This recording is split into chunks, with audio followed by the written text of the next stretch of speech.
Здравствуйте, мои дорогие зрители, с вами Школа Рукоделия и я Вика. Сегодня мы вяжем вот такой вот, он то ли чепчик, то ли капюшон, ну, то есть его вот так вот можно носить. Особенность его формирования, да, вот сформированной по голове, чтобы это не было расхлябисто как-то, висяще расхлябисто, вот, ну и уровень сложности для новичков. Пошагово, постепенно, попетельно.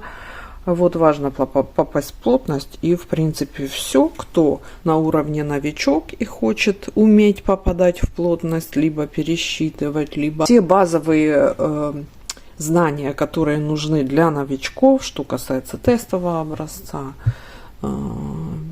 пересчета, попадание в плотность, ВТО, работа с тестовым образцом, материалы, инструменты, базовые техники. Все есть в моем курсе для начинающих. Так что, кто хочет систематизировать свои знания, а не искать ответы на вопрос в интернете, да, на каждый ваш вопрос, пожалуйста, вы можете прийти ко мне на курс.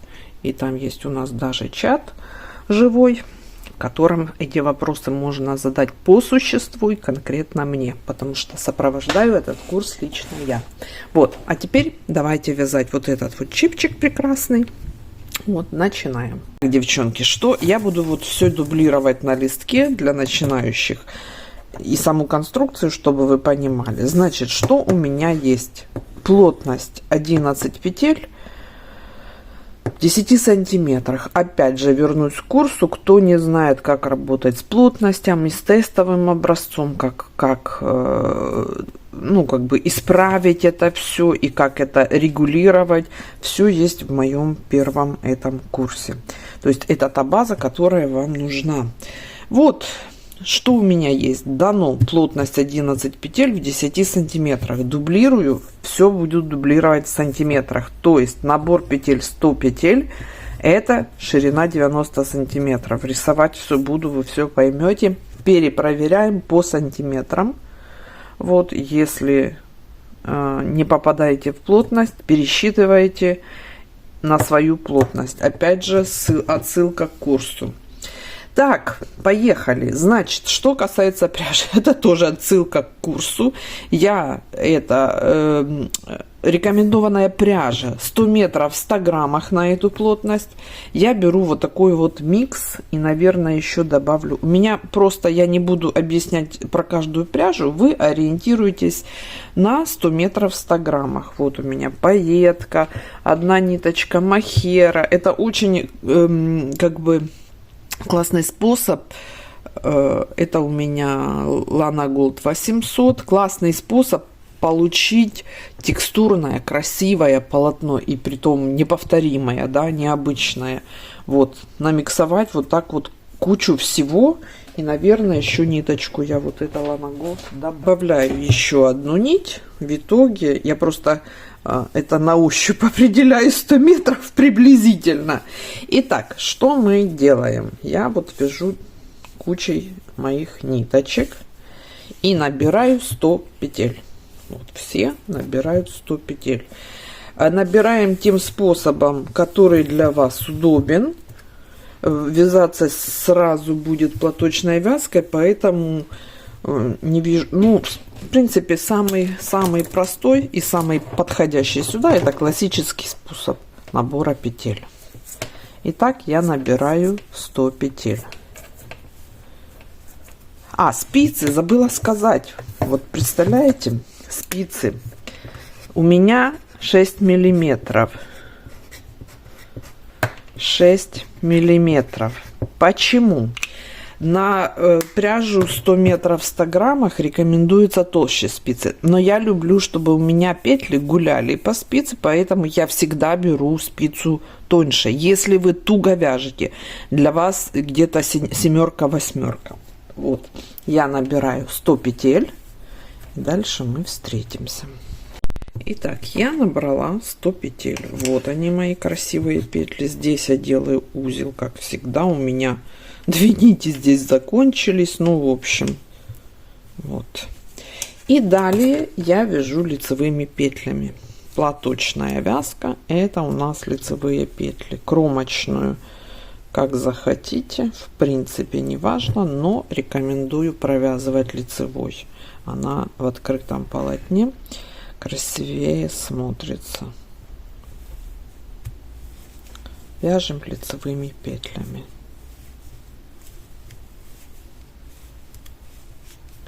То есть мы сейчас находимся вот здесь, вяжем в этом направлении.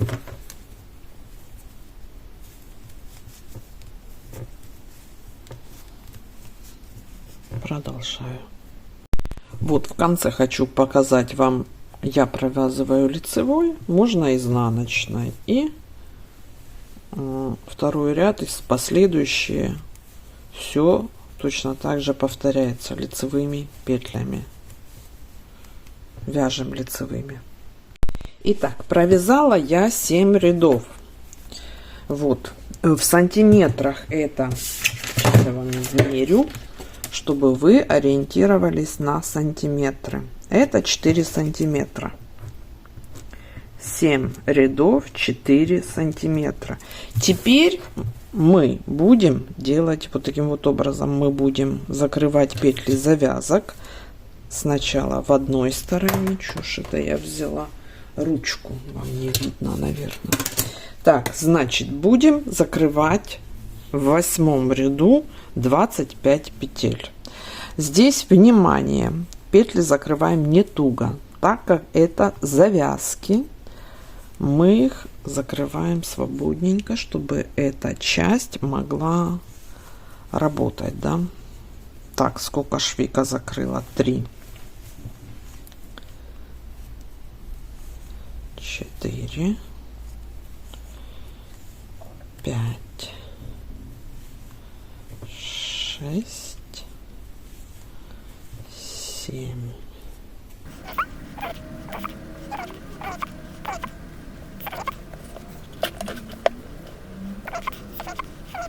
Вот видите?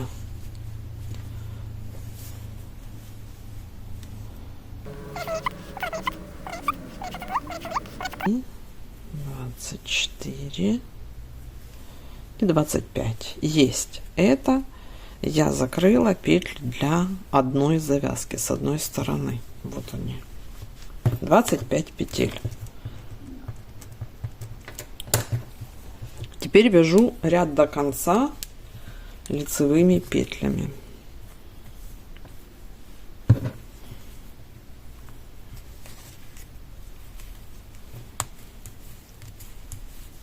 Вяжу до конца ряда, прям сюда. Вот я довязала до конца ряда, поворачиваю работу, и с этой стороны я тоже закрываю 25 петель для второй завязки. Раз, два.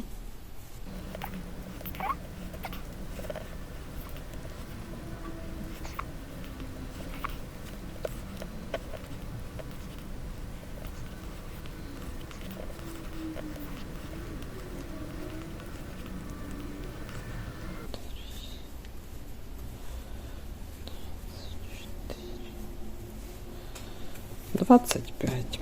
Теперь, девчонки, я перехожу на чулочную гладь, на лицевую гладь, ну, чулочная, лицевая. И это значит, что теперь я вяжу ряд изнаночными петлями. То есть в лицевом ряду я вяжу лицевыми петлями, в изнаночном ряду я вяжу изнаночными петлями.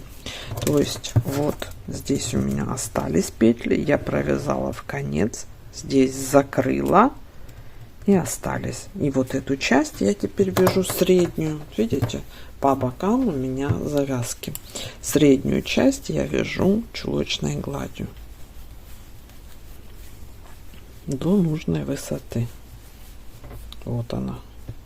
Нашла я свой фломастер и нарисовала вам, чтобы вам было понятно. Так, что-то у меня резкости нет. Значит, здесь у меня 25-25, это 1/4 всего полотна, 1/4 всего полотна. Здесь у нас осталось 2/4. И провязала я 22 ряда. Вот они, чулочной гладью. Вот наша отделка вместе с завязками. Далее у нас основное полотно, это чулочная гладь. Вот, и теперь мы ее делим таким вот образом. Значит, на 3 части. Центр 14 петель, здесь по 18 петель. Разделю я маркерами, значит, для начала. Потом они по большому счету они не нужны. 1, 2, 5, 6, 7, 8, 9. Это 18 петель.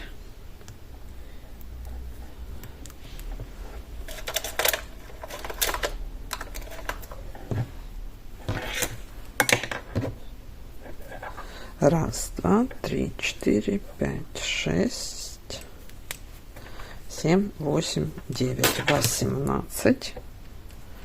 И по центру должно быть 14. Раз, два, три, 4, 5, 6, 7, 14.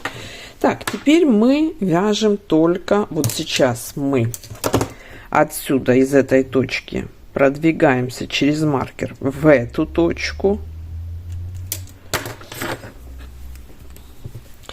То есть я маркеры поставила, чтобы сейчас не считать 18 плюс 14. Просто вяжу до второго маркера лицевыми петлями. Это у меня лицевой ряд. Мы будем вязать способом пятка. Кто вязал хотя бы одни носки, тот понимает сейчас. Но видео смотреть нужно внимательно, потому что там будут свои нюансы в затылочной части. Поэтому кто умеет вязать пятку, не значит, что сейчас выключили видео и пошли дальше. Вот. Посмотрите, чтобы не потерять что-то ценное. Значит, сейчас я довязываю до второго маркера.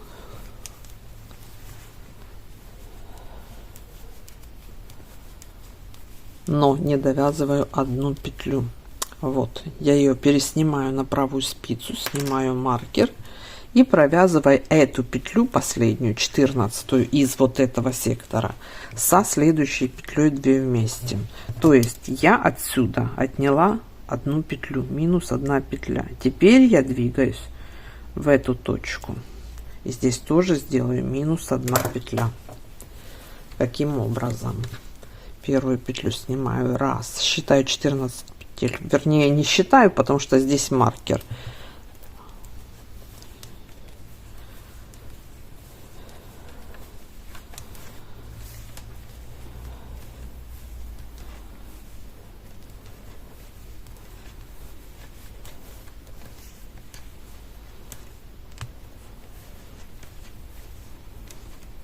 Вот она, 14 петля, я ее переснимаю, снимаю маркер и провязываю со следующей петлей вместе изнаночной. То есть я отсюда отняла минус 1. Далее я буду перемещаться сюда, минус 1, сюда и так далее. То есть таким образом минус 1 отсюда, минус 1 отсюда. Таким образом я буду сокращать вот эти минус 1 и минус 1 и минус 1 постепенно идут с этих боковых частей. Центральная часть 14 петель совершенно не меняется.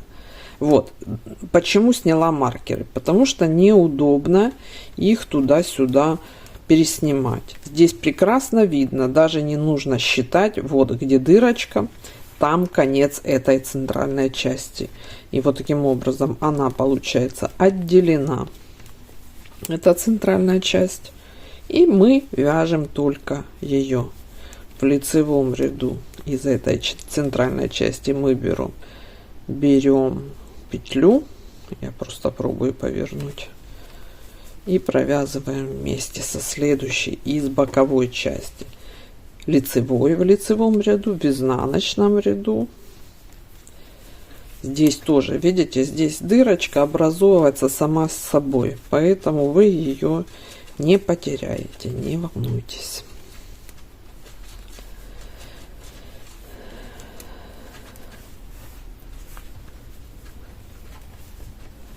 Вот она, последняя петля, ее мы провязываем в следующий, со следующей изнаночной петлей. И таким образом продолжаем вязать центральную часть, забирая по одной петле из боковых.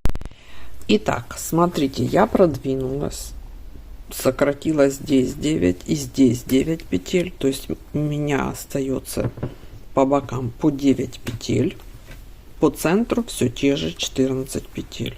Вот после того, как вы сократили, давайте я напишу, вот таким вот образом мы делаем 9 сокращений, 9 раз с обеих сторон. Теперь смотрите, вяжем 7-ю, 8-ю вместе, 2, 3, 4, 5, 6, 7-ю, 8-ю, 2 петли вместе лицевой. И далее продолжаем вязать то же самое, все, что мы делали, точно так же вяжем, но только по центру у нас теперь не 14 петель, а 13, потому что одну мы сократили. Здесь у меня некрасивый узел образовался, но я его потом замаскирую.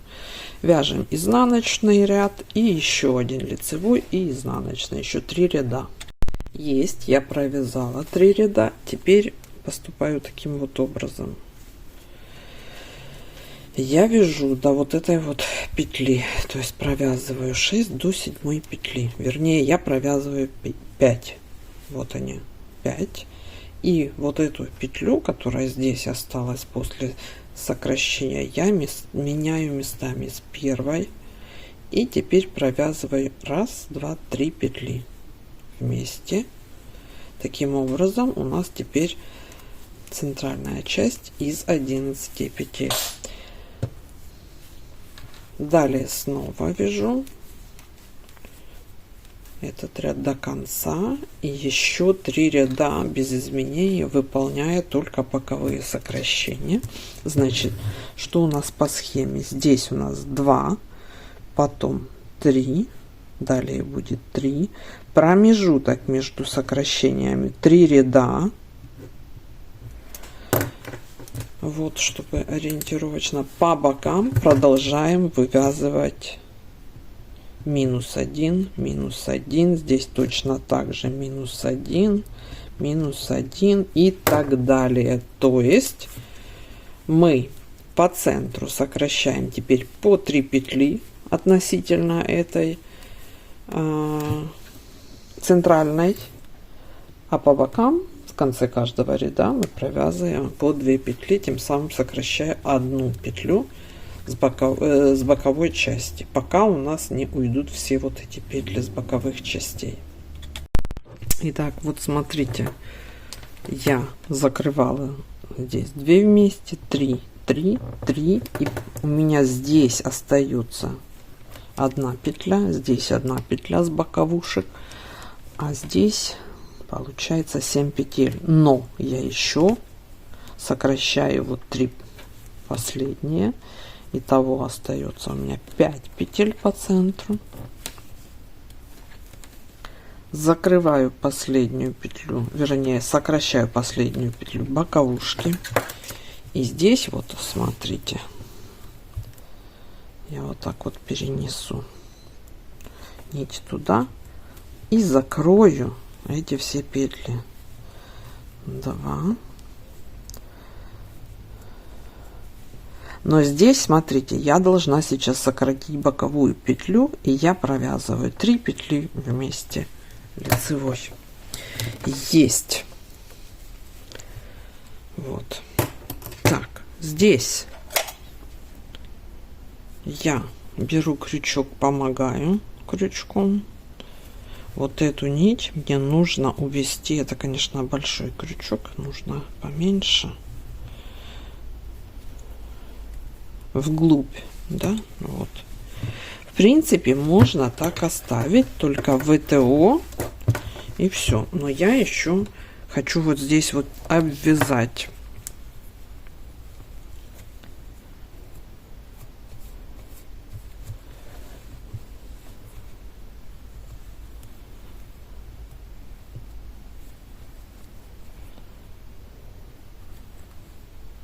Каким образом? отсюда, вот смотрите, у нас я отсюда возьму.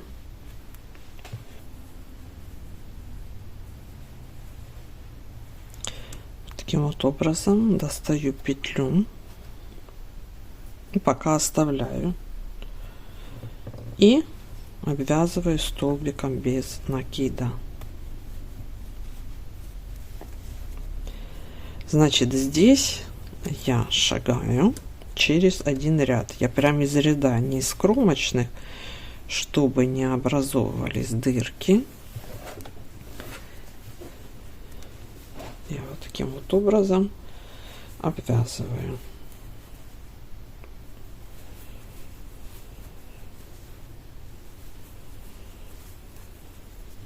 И оно здесь вот так вот хорошенько соберет это все дело через ряд.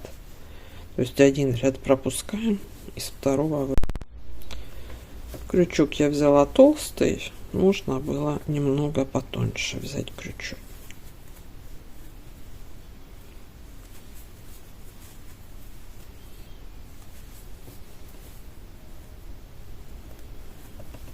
Так, здесь я перехожу на вот эту вот центральную часть, буквально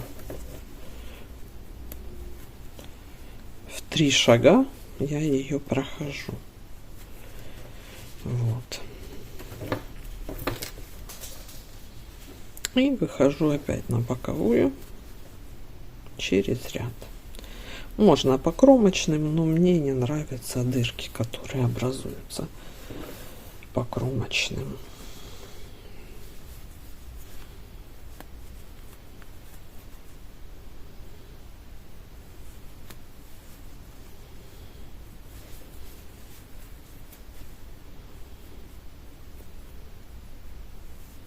Ниточку потеряла, видите?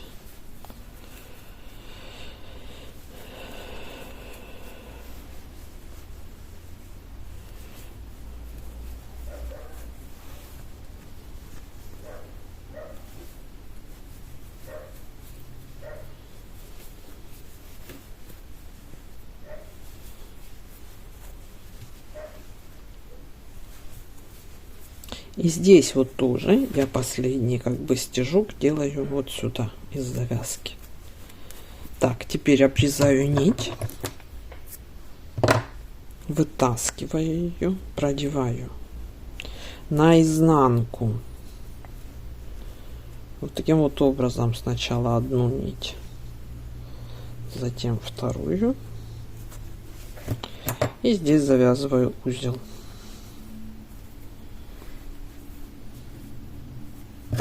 И далее увожу. Кстати, сюда в обвязку. Тут проще всего будет замаскировать эту нить.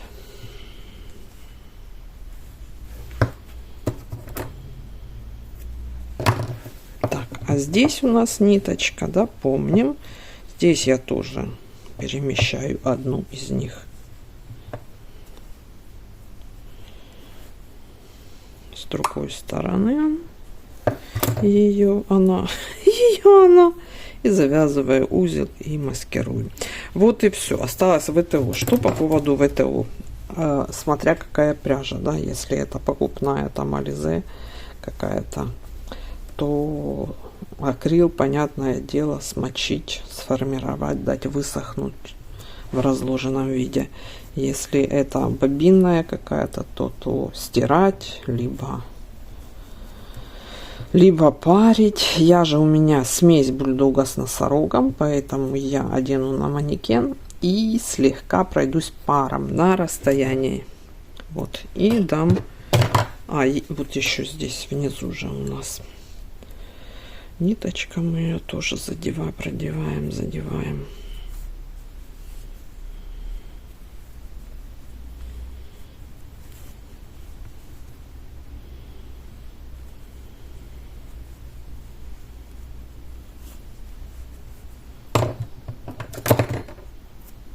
Все, обработка.